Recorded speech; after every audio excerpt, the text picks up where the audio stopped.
ഡോളോ 650 അല്ലെങ്കിൽ പാരസെറ്റമോൾ ഈ മെഡിസിൻ ഒരു ചെറിയൊരു തലവേദന വന്നു കഴിഞ്ഞാൽ, കൈവേദന, കാൽവേദന അങ്ങനെയുള്ള ഏതെങ്കിലും ഒരു തരത്തിൽ ഒരു പെയിൻ വന്നു കഴിഞ്ഞാൽ നമ്മൾ ഉടനെ എടുത്ത് കഴിക്കുന്ന ഒരു മെഡിസിനായി മാറിക്കൊണ്ടിരിക്കുന്നതാണ് ഡോളോ 650. ഒരു ഫീവർ കണ്ടീഷനിൽ അല്ലെങ്കിൽ ഏതെങ്കിലും ഒരു പെയിൻ കണ്ടീഷനിൽ അങ്ങനെയുള്ളൊരു കണ്ടീഷനുകളിലോ അല്ലാന്നുണ്ടെങ്കിൽ നമ്മൾ ഡോക്ടറെ കൺസൾട്ട് ചെയ്തതിന് ശേഷം ഡോളോ ഒരു കോഴ്സ് പോലെ കംപ്ലീറ്റ് ചെയ്യുകയാണെന്നുണ്ടെങ്കിൽ ഡോളോ എന്ന മെഡിസിന് ഒരു സൈഡ് എഫക്ട്സും ഇല്ല. അതേസമയം നമുക്ക് എന്തെങ്കിലും പെയിൻ വന്ന് നമ്മളായിട്ട് സ്വയം എടുത്ത് കഴിക്കുകയാണെന്നുണ്ടെങ്കിൽ അത് ഒരുപാട് ഡാമേജസ് നമ്മുടെ ബോഡിയിൽ തന്നെ ഉണ്ടാക്കും.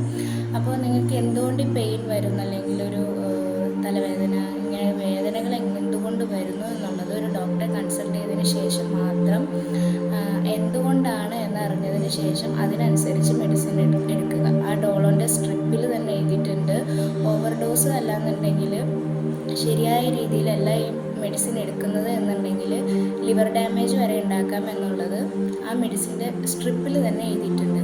അപ്പോൾ ആവശ്യമില്ലാതെ ഡോളോ കഴിക്കുന്നവരുണ്ടെന്നുണ്ടെങ്കിൽ ദയവ് ചെയ്ത് അങ്ങനെയുള്ള രീതികളൊക്കെ ഒഴിവാക്കുക. ഇങ്ങനെയുള്ള കൂട്ടുകാരെ നിങ്ങൾക്ക് അറിയുന്നുണ്ടെങ്കിൽ ഈ വീഡിയോ അവർക്കൊന്ന് ഷെയർ ചെയ്യുക.